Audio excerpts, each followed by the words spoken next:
అందరికీ నమస్కారం. నేను మీ హిమా సుబ్రహ్మణ్యన్. హోమ్ కుకింగ్ తెలుగుకి స్వాగతం. బిర్యానీలో ఇది వరకు నేను చాలా వెరైటీస్ చేశాను. ఇవాళ నేను ఇంకొక కొత్త వెరైటీ బిర్యానీ మీకు చేసి చూపించబోతున్నాను. ఇది సోయా చంక్స్ బిర్యానీ. దీన్ని మీల్ మేకర్ బిర్యానీ అని కూడా అంటారు. చాలా రుచిగా ఉంటుంది. సో రండి, ఇది ఇప్పుడు ఎలా చేయాలో చూద్దాం.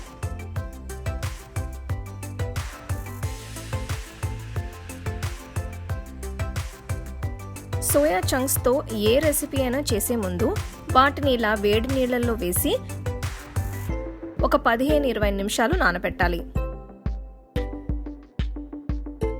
ఆ తర్వాత చూస్తే సోయా చంక్స్ నీళ్లు పీల్చుకుని ఇలా డబుల్ సైజ్ అవుతాయి. వీటిని వంటలో వాడే ముందు నీళ్లు పిండేసి పక్కన పెట్టుకోవాలి. ఈ బిర్యానీని ప్రెషర్ కుక్కర్లో చేస్తున్నాను కాబట్టి ఇందులో 2 టేబుల్ స్పూన్ల నెయ్యి వేస్తున్నాను.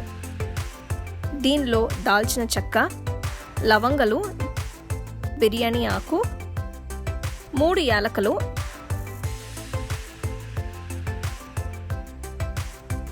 చిన్నగా తరిగిన 2 ఉల్లిపాయలు వేసి అవి రంగు మారేంత వరకు వేయించాలి. ఈ లోపల బిర్యానీకి మసాలా పేస్ట్ చేసుకోవచ్చు.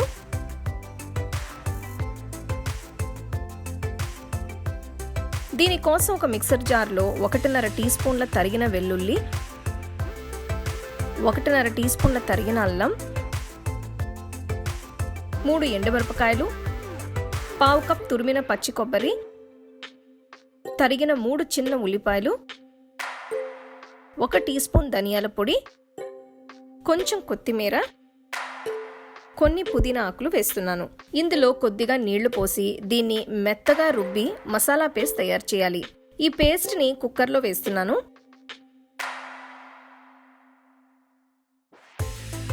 మసాలాలో పచ్చివాసన పోయిన తర్వాత తరిగిన 2 మీడియం సైజ్ టొమాటోలు, చీల్చిన 3 పచ్చిమిరపకాయలు, 1/2 టీ స్పూన్ పసుపు, 2 టీ స్పూన్ల ఉప్పు వేసి కలపాలి.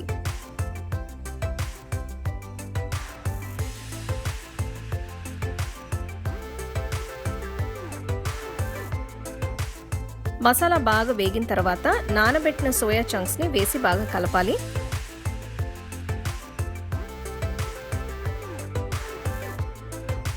మసాలా మొత్తం సోయా చంక్స్ కి కోట్ అయిన తర్వాత 1 కప్ కొత్తిమీర, 1 కప్ పుదీనా ఆకులు వేసి కలపాలి.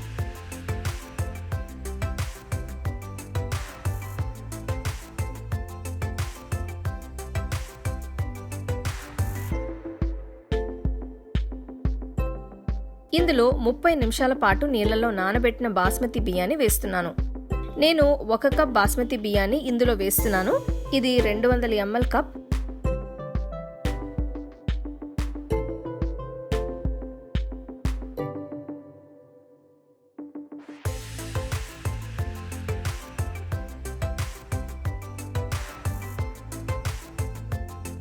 ఇందులో నేను 250 ml నీళ్లు పోస్తున్నాను.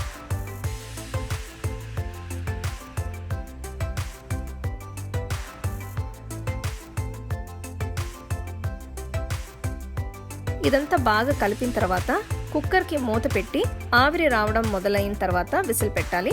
పొయ్యిని మీడియం ఫ్లేమ్లో ఉంచి సుమారుగా ఒక 10 నిమిషాల పాటు బిర్యానీ ఉడికించాలి. విసిల్ రాకపోయినా పర్లేదు, 10 నిమిషాల తర్వాత పొయ్యి కట్టేయచ్చు. పొయ్యి కట్టేసిన తర్వాత మూత తెరవడానికి బిర్యానీని కనీసం ఒక 10 నిమిషాలు మగ్గనివ్వాలి. అంతే, చాలా టేస్టీగా ఉండే సోయా చంక్స్ బిర్యానీ తయారైనట్టే.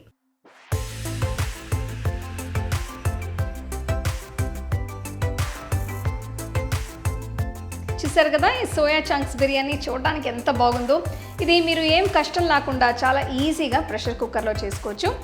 దీన్ని మీరు ఆనియన్ రైతాతో కానీ మంచి మసాలా సాలంతో కానీ సర్వ్ చేసుకోవచ్చు. తప్పకుండా ఈ రెసిపీని ట్రై చేసి ఎంజాయ్ చేయండి.